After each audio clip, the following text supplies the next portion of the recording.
নমস্কার, দূরদর্শন কেন্দ্র জলপাইগুড়ির কৃষি দর্শন অনুষ্ঠানে আপনাদের স্বাগত। শুরু করছি ক্ষেত খবর ও হাটে বাজারে। ক্ষেত খবরের আজকের বিশেষ খবর হলো একদিনের কৃষি প্রশিক্ষণ শিবির, মিষ্টি কুমড়ো চাষে নজর কাড়ার সাফল্য, কৃষিতে আধুনিক যন্ত্রের ব্যবহার। এবার আসছে বিস্তারিত খবরে।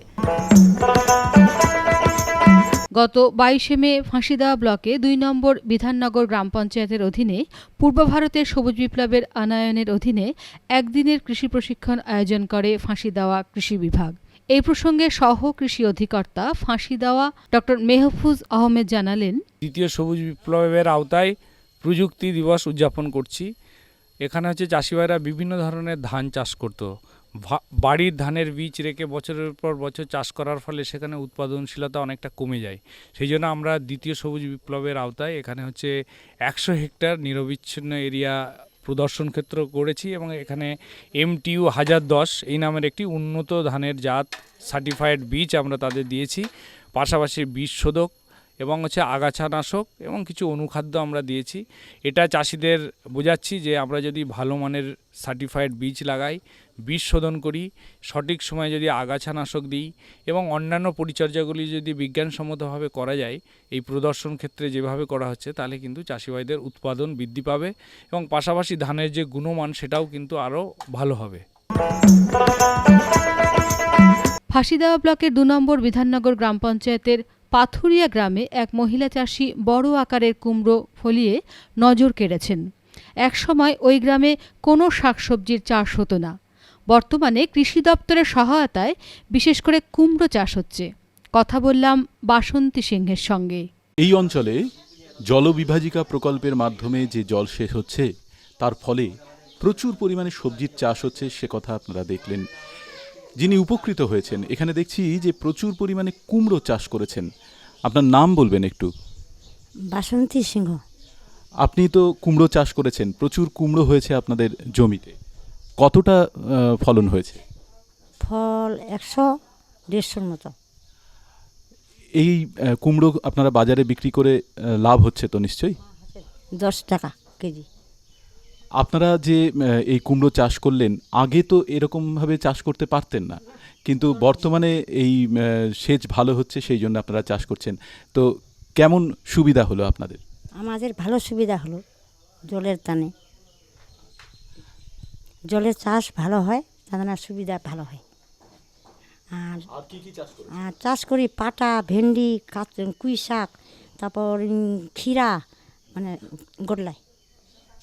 যে সময় এই জলবিভাজিকা প্রকল্প ছিল না, তখন আপনাদের কি অসুবিধা হতো? জলের টানে জল এলা ভালো বেশি, তাহলে শাকসবজি ভালো হয়। আগে হয়নি, আগে জলের ব্যবস্থা নেই, এলা জলের ব্যবস্থা আছে। হ্যাঁ, অত সুবিধা হয়নি, এলা মানে সুবিধা হচ্ছে জলের টানে। বর্তমানে কৃষিক্ষেত্রে বিভিন্ন প্রকার আধুনিক যন্ত্রপাতির ব্যবহার দেখা যায়।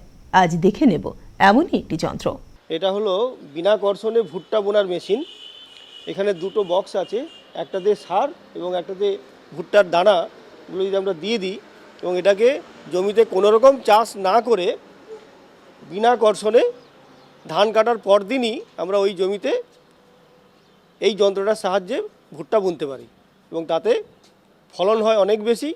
এবং এটা একটা সম্পদ সংরক্ষণ প্রযুক্তি বা রিসোর্স কনজারভেশন টেকনোলজি, যেখানে আমরা বিনা কর্ষণে জমিতে ভালোভাবে ভুট্টা চাষ করতে পারি।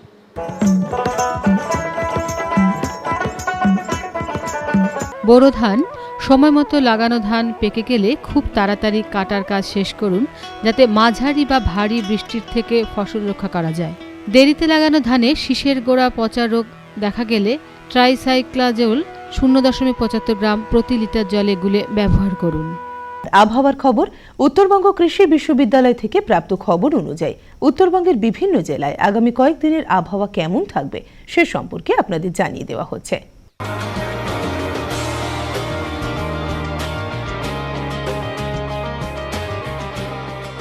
কোচবিহার জেলা আগামী 2 দিন মেঘলা আকাশ, মাঝারি বৃষ্টিপাতের সম্ভাবনা।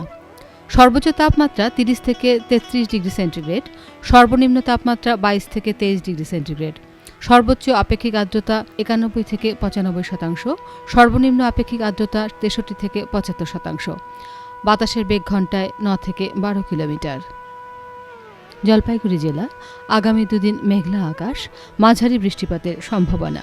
সর্বোচ্চ তাপমাত্রা 32 থেকে 34 ডিগ্রি সেন্টিগ্রেড, সর্বনিম্ন তাপমাত্রা 25 ডিগ্রি সেন্টিগ্রেড, সর্বোচ্চ আপেক্ষিক আর্দ্রতা 81 থেকে 87%, সর্বনিম্ন আপেক্ষিক আর্দ্রতা 59 থেকে 67%, বাতাসের বেগ ঘন্টায় 7 থেকে 10 কিলোমিটার।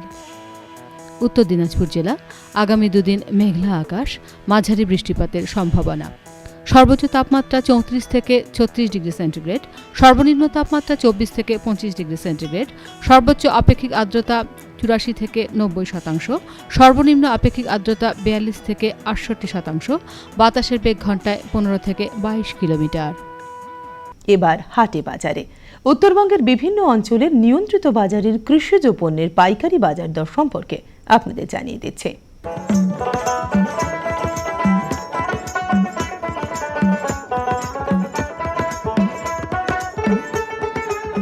হলদিবাড়ি বাজার নিয়ন্ত্রিত বাজার দর: বেগুন 400 টাকা থেকে 600 টাকা প্রতি কুইন্টাল, বাঁধাকপি 300 টাকা থেকে 350 টাকা প্রতি কুইন্টাল, কাঁচা লঙ্কা 500 টাকা থেকে 600 টাকা প্রতি কুইন্টাল, আলু 300 টাকা থেকে 350 টাকা প্রতি কুইন্টাল, চাল 2400 টাকা থেকে 2500 টাকা প্রতি কুইন্টাল, টমেটো 400 টাকা থেকে 600 টাকা প্রতি কুইন্টাল। কালিয়াগঞ্জ বাজার নিয়ন্ত্রিত বাজার দর: পাট 3200 টাকা থেকে 3400 টাকা প্রতি কুইন্টাল, চাল 2350 টাকা থেকে 2450 টাকা প্রতি কুইন্টাল, গম 1500 টাকা থেকে 1600 টাকা প্রতি কুইন্টাল।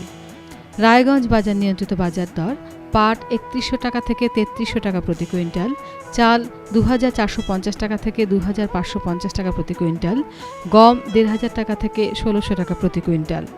শামসি বাজার নিয়ন্ত্রিত বাজার দর: পাট 3180 টাকা থেকে 3230 টাকা প্রতি কুইন্টাল, ধান 990 টাকা থেকে 1020 টাকা প্রতি কুইন্টাল, আলু 430 টাকা থেকে 450 টাকা প্রতি কুইন্টাল। ক্ষেত খবর ও হাটে বাজারে এখানেই শেষ করছি। দেখতে থাকুন কৃষি দর্শন অনুষ্ঠান। নমস্কার।